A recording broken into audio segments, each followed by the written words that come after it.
ഒരു കാലത്ത് സ്വർണത്തേക്കാൾ വിലയുള്ള സാമ്രാജ്യങ്ങൾ കെട്ടിപ്പടുക്കാനും തകർക്കാനും ശേഷിയുണ്ടായിരുന്ന വെളുത്ത സ്വർണമായിരുന്നു ഉപ്പ് എന്ന് നിങ്ങൾക്കറിയുമോ? നമ്മുടെ അടുക്കളയിലെ ഒരു ചെറിയ പാത്രത്തിൽ തീർത്തും അവഗണിക്കപ്പെട്ട രീതിയിലിരിക്കുന്ന ഒന്നാണ് ഉപ്പ്.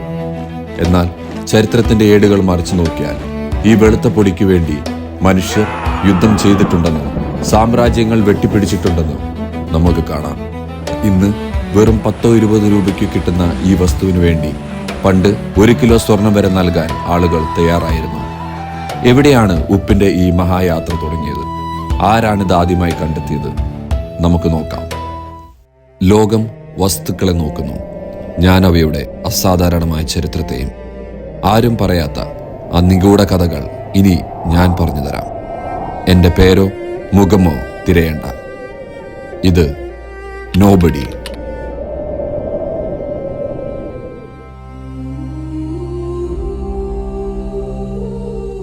BC 6000 ചൈനയിലെ യുൻജങ് എന്ന തടാകത്തിൽ നിന്നാണ് മനുഷ്യൻ ഉപ്പ് ആദ്യമായി ഖനനം ചെയ്തെടുത്തത് എന്ന് വിശ്വസിക്കുന്നു.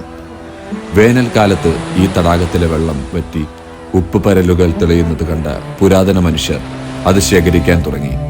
പതുക്കെ അവർ ഇതൊരു വ്യാപാരമായി മാറ്റി. വിശ്വസിക്കാൻ പ്രയാസം തോന്നി. ലോകപ്രശസ്തമായ ചൈനീസ് വൻമതിലിന്റെ നിർമ്മാണത്തിന് ആവശ്യമായ പണം കണ്ടെത്തിയത് പ്രധാനമായും ഈ ഉപ്പ് നികുതിയിൽ നിന്നായിരുന്നു. ചൈനയ്ക്ക് പിന്നാലെ പുരാതന ഈജിപ്തുകാരും ഉപ്പിന്റെ മാന്ത്രശക്തി തിരിച്ചറിഞ്ഞു. മൃതദേഹങ്ങൾ കേടുകൂടാതെ സൂക്ഷിക്കാൻ അവർ ഉപ്പ് ഉപയോഗിച്ചു. മാംസവും മത്സ്യവും ഉപ്പിലിട്ട് വെച്ചാൽ മാസങ്ങളോളം കേടുകൂടാതെ ഇരിക്കുമെന്ന് അവർ കണ്ടെത്തി. ഇത് മനുഷ്യ ചരിത്രത്തിലെ തന്നെ ഏറ്റവും വലിയൊരു വഴിത്തിരിവായിരുന്നു. വേട്ടയാടി കിട്ടുന്ന ഭക്ഷണം സൂക്ഷിച്ചു വെക്കാൻ കഴിഞ്ഞതോടെ മനുഷ്യർ ഒരിടത്ത് സ്ഥിരതാമസമാക്കാൻ തുടങ്ങി. പതുക്കെ റോമൻ സാമ്രാജ്യത്തിൽ ഉപ്പ് ഒരു വലിയ സാമ്പത്തിക ശക്തിയായി മാറി. റോമൻ പട്ടാളക്കാർക്ക് പലപ്പോഴും ശമ്പളമായി നൽകിയിരുന്നത് ഉപ്പായിരുന്നു. അവിടെ നിന്നാണ് സാലറി എന്ന വാക്ക് ഉണ്ടായത്. പല പുരാണ നാഗരികതകളിലും ഉപ്പ് നാണയമായി ഉപയോഗിച്ചിരുന്നു. എത്യോപ്യയിൽ 20-ാം നൂറ്റാണ്ടിന്റെ തുടക്കം വരെ അമോൾ എന്നറിയപ്പെടുന്ന ഉപ്പ് കട്ടകൾ പണത്തിന് പകരമായി ഉപയോഗിച്ചിരുന്നു. ഇന്ത്യയിലേക്ക് വരുമ്പോൾ ഉപ്പിന് ആയിരക്കണക്കിന് വർഷത്തെ പാരമ്പര്യമുണ്ട്. പുരാതന ഭാരതത്തിലെ ആയുർവേദ ഗ്രന്ഥങ്ങളിൽ ഉപ്പിന്റെ ഔഷധ ഗുണത്തെക്കുറിച്ച് വിവരിക്കുന്നുണ്ട്. ഇന്ത്യയുടെ വലിയ തീരപ്രദേശങ്ങൾ ഉപ്പുത്പാദനത്തിന് ലോകപ്രശസ്തമായിരുന്നു. എന്നാൽ 19-ാം നൂറ്റാണ്ടിൽ ബ്രിട്ടീഷുകാർ ഇന്ത്യയിലെത്തിയതോടെ കഥ മാറി. അവർ ഇന്ത്യക്കാർക്ക് മേൽ ഉപ്പ് നികുതി അടിച്ചേൽപ്പിച്ചു. സ്വന്തം കടൽ തീരത്ത് നിന്ന് ഒരു തരി ഉപ്പ് പോലും എടുക്കാൻ ഇന്ത്യക്കാരെ അവർ അനുവദിച്ചില്ല. ബ്രിട്ടീഷ് കാലത്ത് ഇന്ത്യയിൽ ഉപ്പ് നിർമ്മാണം തടയാൻ അവർ 4000 കിലോമീറ്റർ നീളമുള്ള ഒരു വേലി നിർമ്മിച്ചിരുന്നു. ഈ വേലി ഇന്ത്യയെ നെടുകെ മുറിച്ചുകൊണ്ട് വടക്ക് പടിഞ്ഞാറൻ അതിർത്തിയായ പഞ്ചാബിലെ അറ്റോക് മുതൽ തെക്ക് ഒഡീഷയിലെ മഹാനദി വരെ നീണ്ടു കിടന്നിരുന്നു. മുൾച്ചെടികൾ കൊണ്ടുള്ള ഈ വേലി ഉപ്പ് കടത്തുന്നത് തടയാൻ വേണ്ടിയായിരുന്നു. ലോക ചരിത്രത്തിലെ തന്നെ ഏറ്റവും വലിയ നികുതി വേലിയായിരുന്നു ഇത്. ഇതിന്റെ കാവലിനായി മാത്രം 12,000-ഓളം പട്ടാളക്കാരെയാണ് ബ്രിട്ടീഷുകാർ നിയോഗിച്ചത്. ഓരോ മൈലിലും നിരീക്ഷണ ഗോപുരങ്ങൾ ഉണ്ടായിരുന്നു.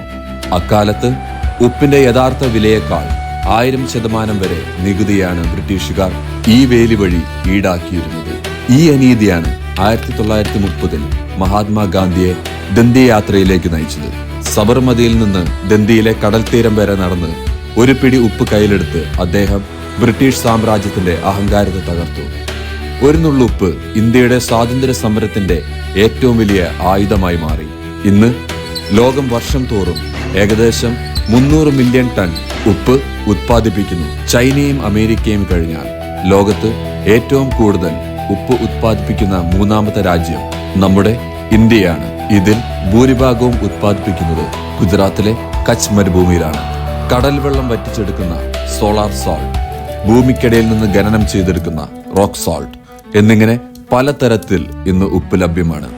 ഹിമാലയൻ പിങ്ക് സോൾട്ട് ഇന്ന് ലോകം മുഴുവൻ തേടുന്ന ഒരു ലക്ഷറി ഐറ്റമായി മാറിയിരിക്കുന്നു.